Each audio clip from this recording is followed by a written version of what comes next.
Good afternoon.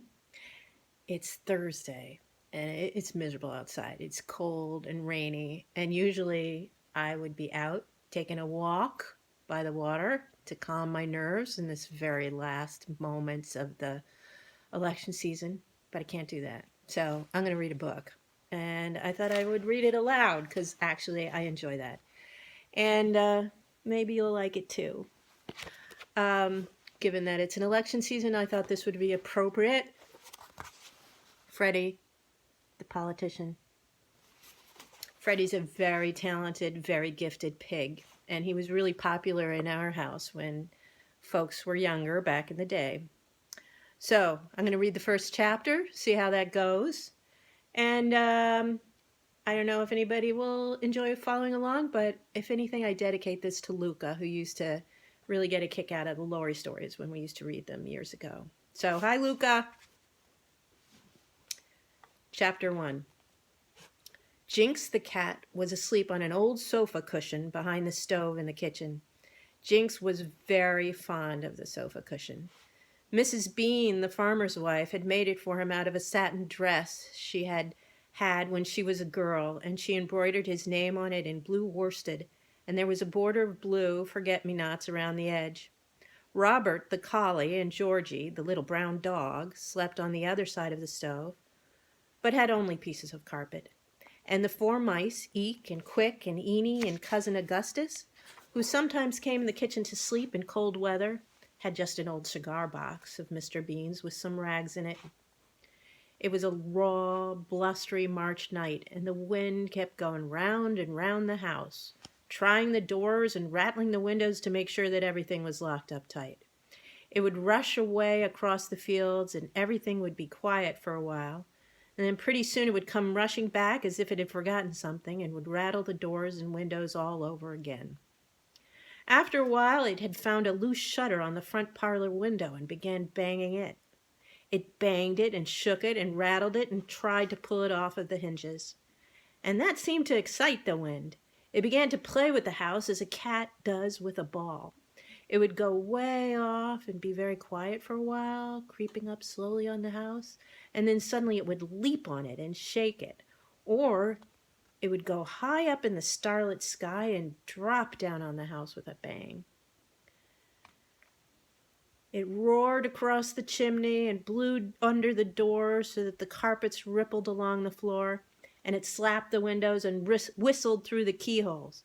And at last Jinx woke up and said, "My goodness, can't we have a little peace and quiet around here?" "Oh, I don't know," said Robert. "I kind of like to lie here all snug and warm and listen to the wind." "There's always too much noise around here," said Jinx. "If it isn't one thing, it's another. There, just listen to that." There had come a lull in the wind, and in it they could hear a faint, little, regular moan. It was Cousin Augustus snoring. "Well, surely you don't mind that, Jinx, with all the racket going on," said Georgie. "Those darn mice," said Jinx. "They can sleep through anything." He got up and stretched and then reached out a paw and shut the cover of the cigar box with a smack. At once there was a great squeaking and rustling in the box, and then the mice came tumbling out. "Hey, Jinx! Robert!" they squeaked. "Who did that? Help! Wait, what's the matter?" Jinx just sat back and laughed at them, but Robert said, "Go on back to bed, boys." That was Jinx's idea of a joke. And then he stopped and listened for a second and said, "Psst! Here comes Mr. Bean." The wind was rattly banging away against the shutter, and they couldn't hear Mr. Bing, but the back stairs began to get light as if somebody was coming with a candle. First, they saw a large blue and yellow carpet slipper on the top step, and then another slipper jumped past it onto the step below. The slippers kept coming down like this, and pretty soon they saw a long white nightshirt, and then a face, which was mostly all whiskers, with a nose sticking out of them, and 2 sharp eyes looking over them, and then a white nightcap with a red tassel. And last of all, they saw an arm that ended in a hand holding a lighted candle. And Mr. Bean was in the kitchen. He went through the kitchen into the front parlor, and they heard him put up the window and fasten the loose blind. Then he came back. The dogs thumped their tails on the floor, and Jinx got up and rubbed his left ear on Mr. Bean's leg. Mr. Bean looked at them. I suppose you animals would let that blind bang itself to pieces before you'd get up and fasten it. I go around telling all and sundry that my animals are the smartest animals in New York State. But I don't know, he said. Seems to me if you were all so fired up smart, you'd fix a little thing like that yourselves without waiting for me to do it. My gracious, if I can't count on you to see a little thing like that, how could I go off to Europe all summer like Mrs. Bean wants me to and leave you in charge of the farm? Nope. Tain't to be thought of. And he stumped off upstairs again. Here's a little illustration. It says, then mice came tumbling out.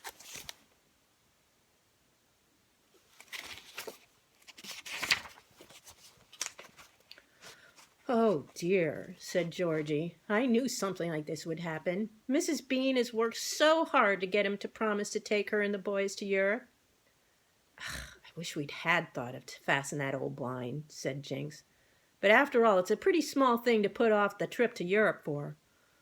Well, I don't know, said Robert. I don't believe any other farmer would ever go away and leave his farm in charge of a lot of animals for 6 months. It isn't that we can't look after things and keep the farm going all right, but animals aren't used to taking any responsibility. When we see something that ought to be done, we usually wait for Mr. Bean to do something about it, just like that blind. Well, said Jinx, we can look after the farm all right. But will we? You know how it is when we're all responsible for seeing to something. Each one of us thinks, oh, well, somebody else will look after that. And then it never gets done. No, we've got to select one animal who will be responsible for everything. But there isn't any one animal who could do all the work on the farm, said Georgie. I don't mean he'd do all the work, but he'd see that it got done. Tell all the others what to do. Well, you know, like the President of the United States. He'd be the big boss. He'd be the president of the Bean Farm, said Georgie. Say, Jinx, why couldn't we elect a president? Have a regular election and everything. Golly, that's a good idea, said Jinx enthusiastically. An election with torchlight processions and campaign speeches and everything. That would fix running the farm all right. And we'd have a lot of fun, too. We'll get hold of Freddy first thing in the morning and call a meeting and talk it over. There are a lot of things about running a farm that we don't know, though, said Robert. There's money. What do any of us know about money? Hey, I found a quarter once, said Georgie. And what did you do with it? Said Robert. I don't remember. There you are, said Jinx. He doesn't remember.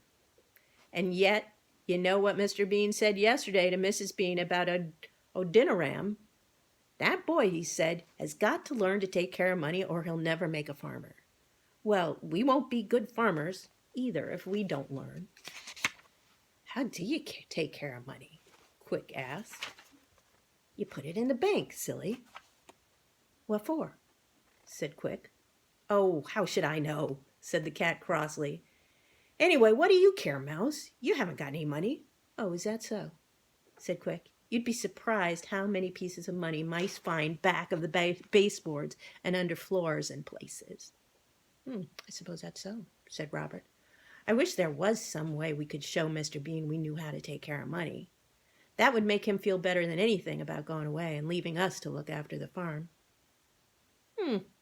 Perhaps we could start a bank, said Georgie. Now that's an idea, said the cat. Gosh, you're full of good ideas tonight, Georgie. If we were bankers, Mr. Bean wouldn't worry, I bet. I've often heard him say that bankers are the backbone of the country. Yeah, but how do we start a bank? Asked Eenie. Ugh, nothing to it, said the cat. You just open it. Big sign over the door. Bank. That's all. Oh, said Eenie. So you call it a bank, and then it's a bank, eh? Sure. Ah, said Eenie again. So then, if I call you a big blowhard, what does that make you? What? Yelled Jinx. Why, you. And he made a dive for the cigar box, but the mice had sneaked away in the darkness. And in a pause in the wind, he heard them giggling together under the floor. For a minute, he didn't say anything. He couldn't see the two dogs. Cats can see better than other animals in the dark, but they can't see when there isn't any light at all. And the kitchen was as dark as a bottom bureau drawer. He listened suspiciously, but the wind made so much noise again that he couldn't tell whether the dogs were laughing or not. After a minute, he said, "Darn mice. I don't know why I put up with them." "Well," said Robert, "if you will try to pretend that you know about things when you don't, you must expect to be made fun of." "That bank's a good idea, though. We might find out from Mr. Webb how to run it." "Old Webb?" said Jinx.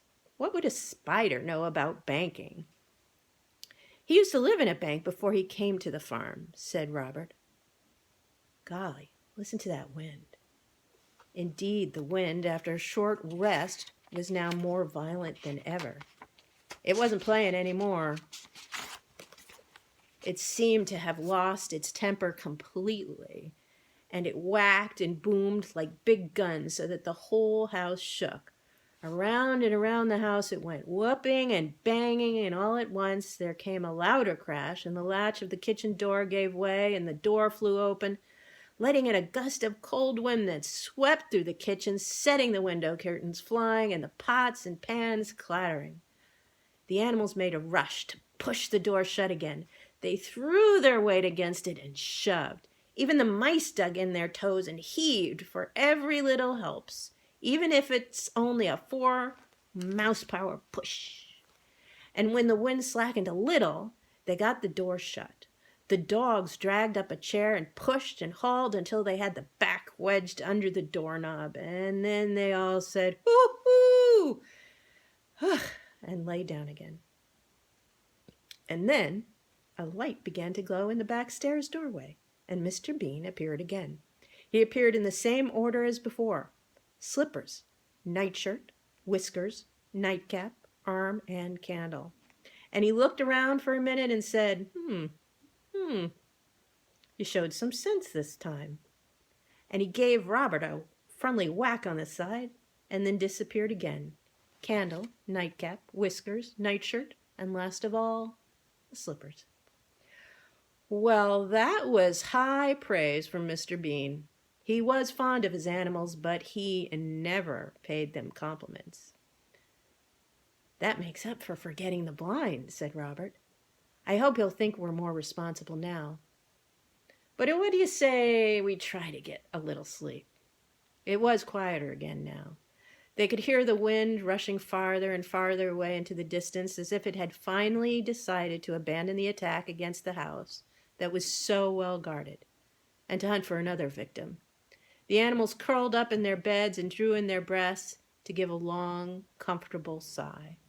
And just at that minute, from the far corner of the room, there was a weak squawk. Now, a squawk, no matter how faint, in a dark room in the middle of the night, is pretty scary. If Jinx had been alone, he would have walked right out of that kitchen. At least he would have started to walk, but he probably would have been running by the time he reached the door, and he would have gone down in the cellar and hid behind the cider barrel. But the other animals were there, and he had a reputation to keep up as a bold, free, fearless sort of fellow. So he said very sternly, Come, what's this?" and went straight over to investigate. Most brave people are like Jinx. They're brave because they're afraid to act scared. Jim went over to the refrigerator and put his nose down under it and sniffed 3 little cat sniffs. And behind him, Robert and Georgie sniffed too, loud dog sniffs. Feathers, said Jinx. A bird, said Robert. Wind must have blown him in the door, said Georgie. Help, said something under the refrigerator in a weak little squawk. So Jinx reached under and caught a leg and pulled, and as soon as the bird was out, he tried to stand up, but he was so exhausted that he fell over onto his side. Take it easy, brother, said Jinx. Over to the stove, boys, and keep him warm. Careful there. You take his legs, Georgie. There you go, that's his stuff. Now let me handle him, said Robert, and he picked the bird up gently in his mouth and carried him over and put him in the warm cigar box. Oh, that wind, murmured the bird. What's your name, bird? Jinx asked. You're a stranger in these parts. Let him alone, said Robert. Let him rest. You can ask him questions in the morning. Okay, said Jinx, and he laid down again on his cushion. Well, now maybe I can get some sleep. The wind didn't come back again, and in a little while the only sounds in the kitchen were the faint moaning of the stranger in his sleep and the gentle snoring of Cousin Augustus, who, deprived of the cigar-box bed, had curled up to sleep with his 3 cousins between Robert's forepaws. End of chapter 1.